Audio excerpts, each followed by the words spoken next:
At ngayon naman guys, i-share ko kung ano yung gamit kong langis, no? Ayan. Ang gamit ko guys langis ay itong ano, ayan, R5000 10W40 4-stroke engine oil MA Easy Start. Ayan, ano ba yung mga ibig sabihin nito? Ayan, share ko na rin sa inyo guys itong ano, nakalagay dyan para kahit naman makapag-vlog naman tayo ng ganito, no? Ayan, ulitin ko ha, standard to guys itong gamit ko ha.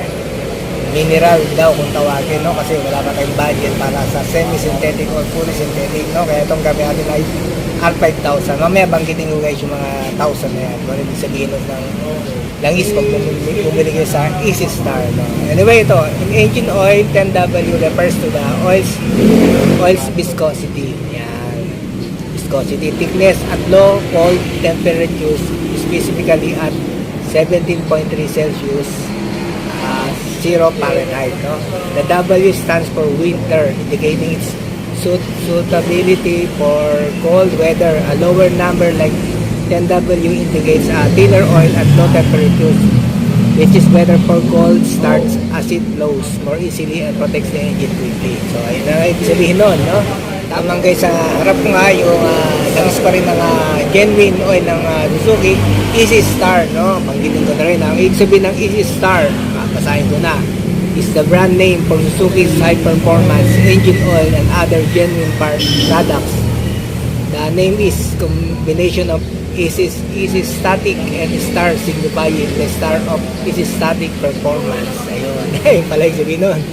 Yan, Suzuki developed Easy Star lubricant starting in the 1980s, ang matagal na, to achieve peak performance in their vehicles. The brand encompasses oils for automobiles, motorcycles, and outboard motors, and it's designed to enhance performance, durability, and environmental protection. Yan, environmental friendly, yun ang sabihin nun. Ngayon guys, balik tayo sa tatlong klase ng langis ng Suzuki. Yan, share ko na rin dito bago ko ending yung vlog, no? So ayan, ang gamit ko guys, itong R5000 10W40, no? 40, ayan, 4-stroke, no? Suzuki Gen. Ito ay pinakamura guys, no? So estimate, pwedeng depende sa pagbibilan nyo, pwedeng 280 260 or 300. Ito ay mineral kung tawagin, standard lang guys. Yan ang gamit ko sa akin Gixxer, no?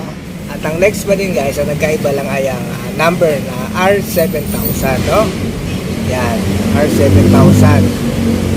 Semi-synthetic to. Hindi ako nagkakamali, no? Yun lang naman. Yun pa rin, 10W and 40. Yan, ang next ay R9000. Yan, full synthetic. Ayan, nakalagay, no? Full synthetic. Tama yung kanina, semi-synthetic 7,000. Ito ay full synthetic. Ganun pa rin, 10W40 Easy Star. Yun.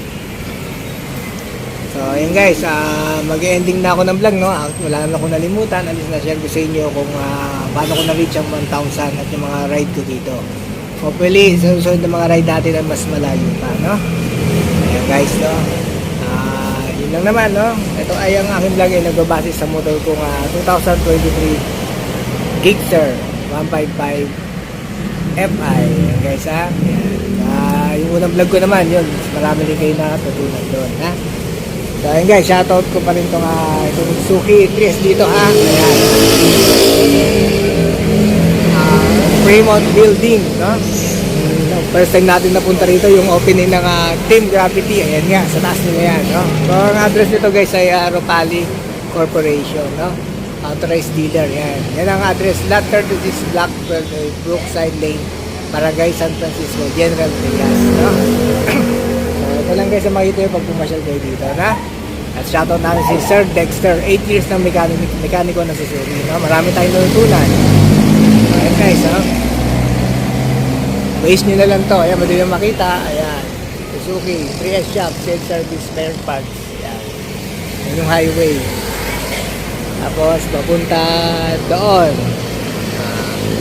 Ayan guys, umulan-ulan. Thanks for watching guys, no? At bukas ay may ride tayo, kaya kahit paano nahabol natin mag-change oil, no?